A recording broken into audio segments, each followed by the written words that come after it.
TunePocket.com. TunePocket.com.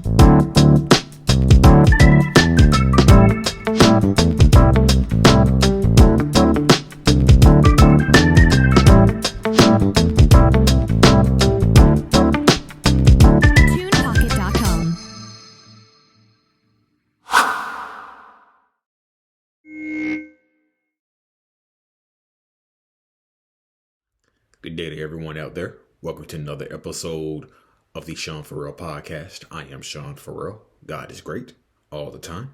All the time, God is great. And we're not going to waste no time. Let's get right into it.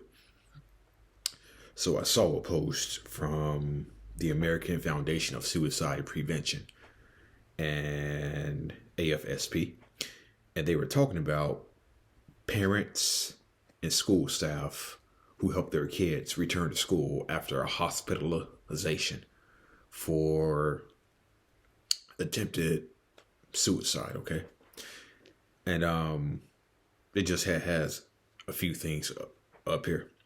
It says adolescents returning to school after hospitalization for suicidal thoughts and behaviors can face significant difficulties such as stigma, social isolation, low academic performance, and challenges with motivation. The risk for suicidal behavior and hospitalization is higher in the first 3 to 6 months following inpatient treatment, which underlines the need to find ways to create safe and supportive transition guidelines for students. Okay. So, students can, face these things. And Dr.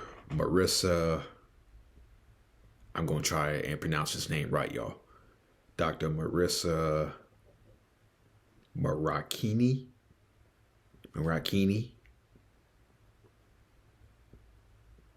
I hope I said that right. Maracchini. I know I butchered her name, but conducted interviews with students and school professionals to help inform recommendations to help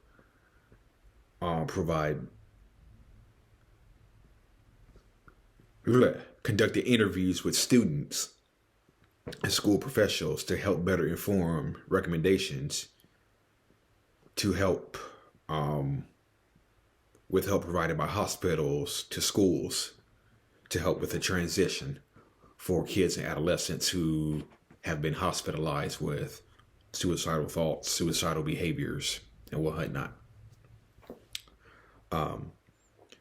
So what about returning to work after a mental health issue or suicide behaviors, suicide attempts?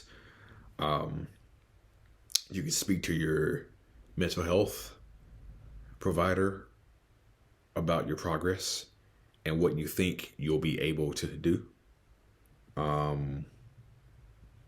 Keep in touch with your employer while you're away. And you can also contribute to your return to work plan.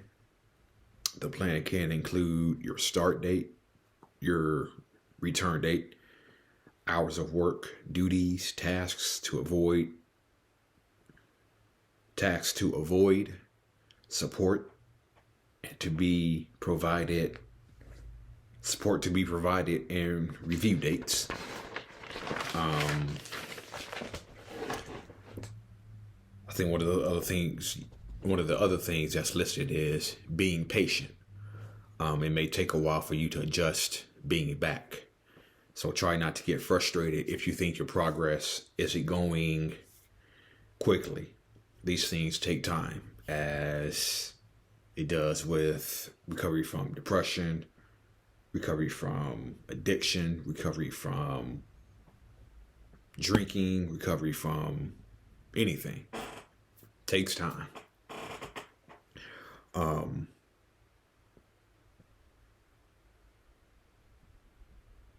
Try and stay organized. List your tasks and manage your time so things don't get on top of you.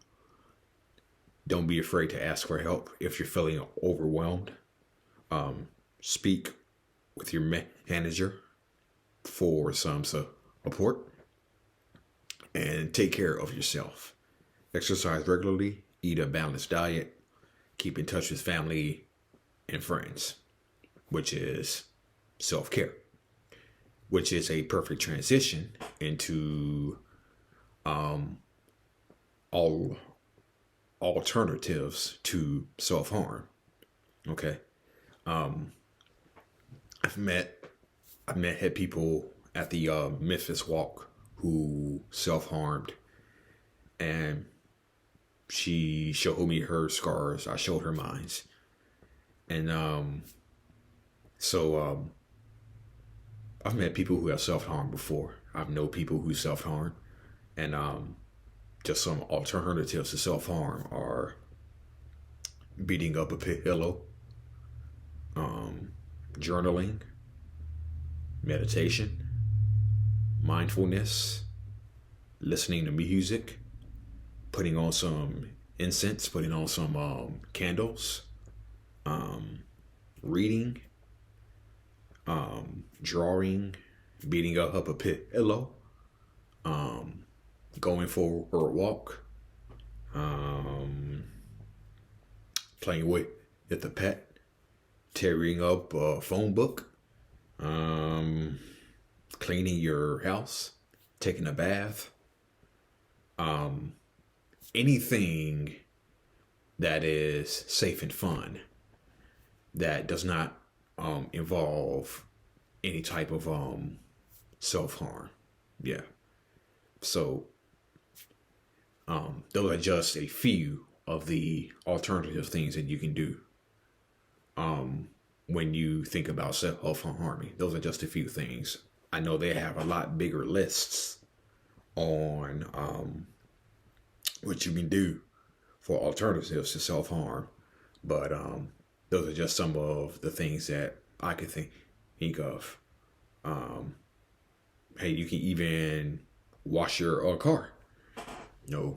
Wash your car, cook your favorite meal, go for a drive. So several different options out there. Several different alternatives out there for self-harm. All right. That is it. And that is all for the Sean Farrell podcast. I am out of here. Peace out. God bless.